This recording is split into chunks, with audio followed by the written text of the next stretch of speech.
just to represent the more extremes of the continuum to sort of foster conversation.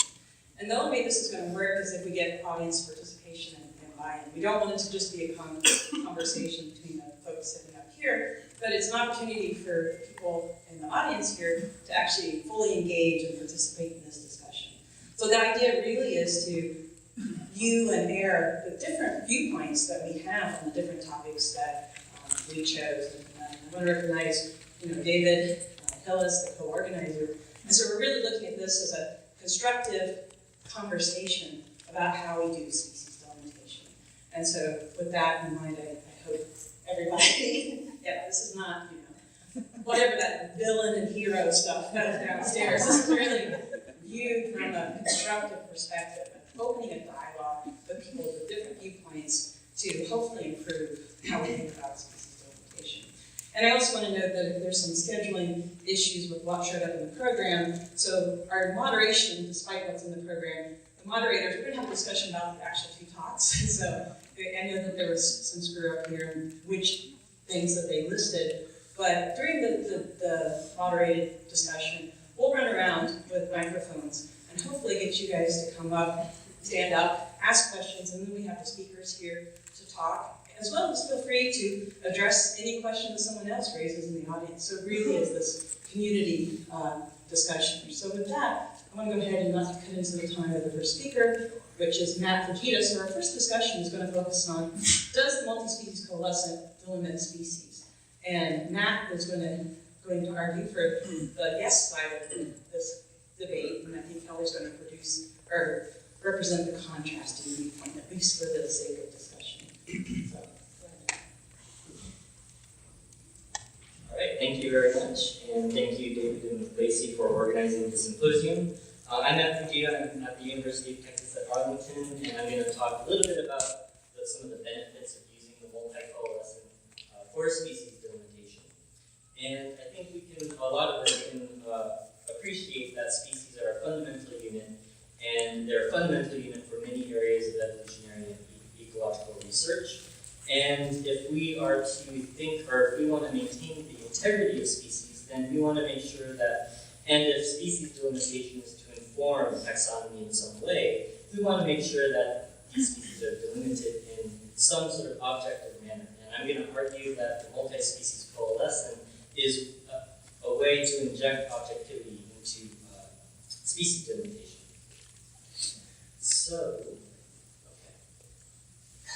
So, species delimitation is not always easy. In fact, it's hard. That's why people have been debated species delimitation ever since species have been delimited. But sometimes it's easy. For instance, if you have two morphologically distinct organisms that have occurred sympatrically, there's probably not going to be a lot of argument that those are two distinct species. But when you have cryptic species, that's when species delimitation can get difficult, when morphology doesn't necessarily inform the lineage divergence. Or when lineages are distributed allopatrically, then species delimitation can be a little more difficult. But also, different species concepts injects a lot of subjectivity into species delimitation, and allegiance to particular species concepts often leads to these different cultures of splitters and lumpers. And what the consequence of this is the species defined by one concept isn't comparable to a species defined by another concept, and this can lead to unstable taxonomy, and that undermines the value of taxonomy and the usefulness of taxonomy. And so I'm going to argue that multi-species coalescent is one way to try and fix this issue. And so what is the multi-species coalescent? It is simply the coalescent process extended to multiple species. It's a mathematical model that describes variation among species, and as a result, we can use genetic data to try and identify species boundaries. And there are a few parameters that are important for the multi-species coalescent, including population size, species divergence, and gene tree divergences, and any implementation of the multi-species coalescent should consider some of these important parameters. And I just want to briefly go over some of the few implementations of the the multi-species coalescent for species delimitation. I'm just going to go over three of the more common ones. There are several others out there as well. The general mixed dually coalescent is a single locus method that tries to identify the transition point between coalescent branching patterns in the phylogenetic tree and speciation branching patterns. And it's at that point, beyond that point, where the different entities are considered different species. Another approach is a multi-locus method called Bayesian phylogenetics and phylogeography, or BPP. And this approach uses the Ranella and Yang multi-species coalescent framework to infer the posterior distribution of species delimitation models. And another multi-species coalescent multi-locus method is BFD, or base factors delimitation. And this uses beast machinery to evaluate alternative species delimitation models using base factors.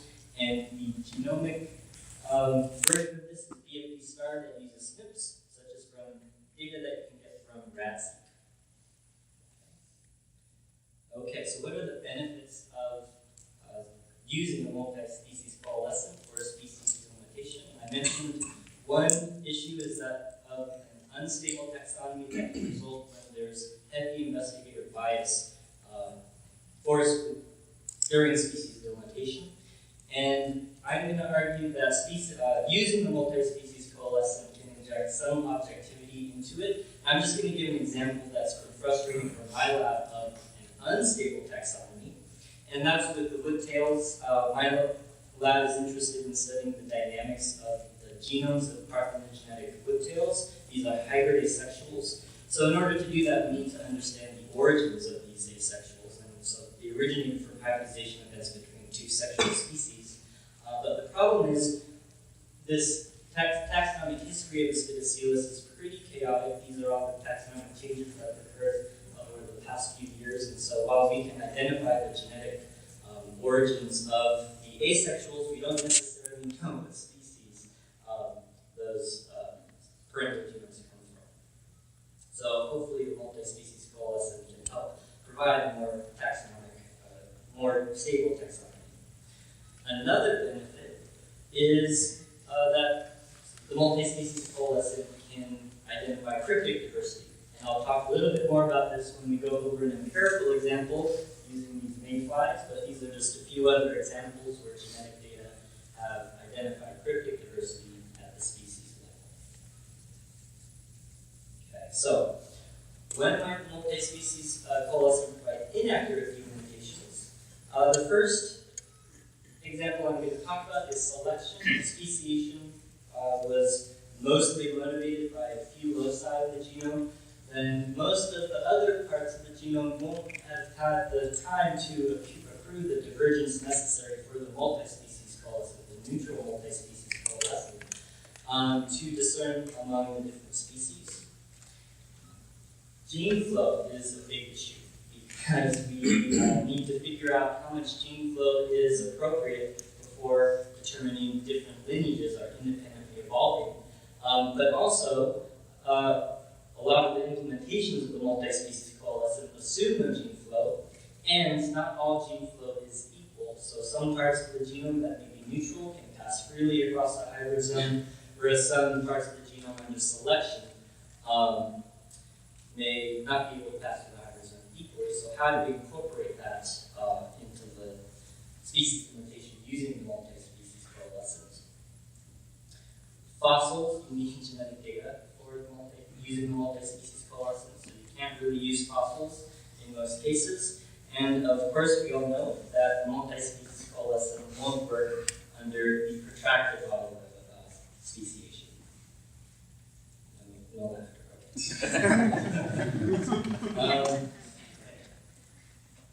Okay, so now I want to go over an example using mayflies. And I'm a herpetologist. I study reptiles and amphibians, and so this is very foreign to me. They have 6 legs and they don't have a backbone, so maybe Kelly can help me out here. I have to introduce this system.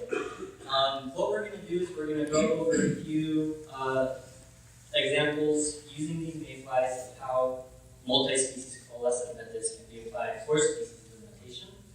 And we're going to go over two systems, betas and Ethiops. Betas is from Colorado. They live in streams in Colorado, and Ethiops streams in Ecuador. And both of these complexes exhibit morphological conservation. But they're important because previous studies have identified cryptic diversity in both of them, but more so in the Ethiops. And they were interested, this study was interested in determining whether diversity patterns, as based on morphology or by genetics, was consistent with some important hypotheses such as the mountain passes are higher in the tropics hypothesis. And this was true in the case of Ethiops when you consider cryptic diversity, but the other, if you only considered morphological diversity, then the opposite was true. And so we thought this was a good example of trying to use multi-species coalescent methods to identify independently evolving lineages. So let's talk about betas first, which is in Colorado. A study that was just published this year by Kelly and her colleagues found that in two species of betas, there was significant population structure using DD-RADseq data, and we applied the GMYC method with the barcoding gene COX1, and found that despite having pretty significant population structure in Tricaudatus, GMYC only inferred a single species, and that Tricaudatus also exhibited population structure. But that kind of makes sense if you look at this phylogenetic tree, because Tricaudatus isn't even monophyletic. So in this case, I feel like, at least with GMYC, it did a pretty good job in identifying the different species using the multi-species coalescent, but also cryptic diversity in Tricaudatus. With Ethiops, these are distributed in streams in Ecuador, and when we used GMYC with COX1, we found that there were up to 16 species. And if you look at the tree, it kind of makes sense given that there are many deep divergences, but there is no real geographic pattern to these species delimitations. And so there are DD-RADseq available for this complex, and so we applied that to this system. And I should say that Nick Fletcher and Nick Mason did all of the analyses. So thank you very much. So using structure and looking at this one mountain stream, using DD-RADseq, there were only two lineages two populations that were inferred. So the discrepancy between the mitochondrial data, which showed 16 species, and at least in the structure plot that showed 2 species, makes me think that species delimitation in this case may not be as easy as it was with betas, and we probably should look further. We should analyze these data a little bit more to try to identify what's going on before moving to some conclusions about what these species are.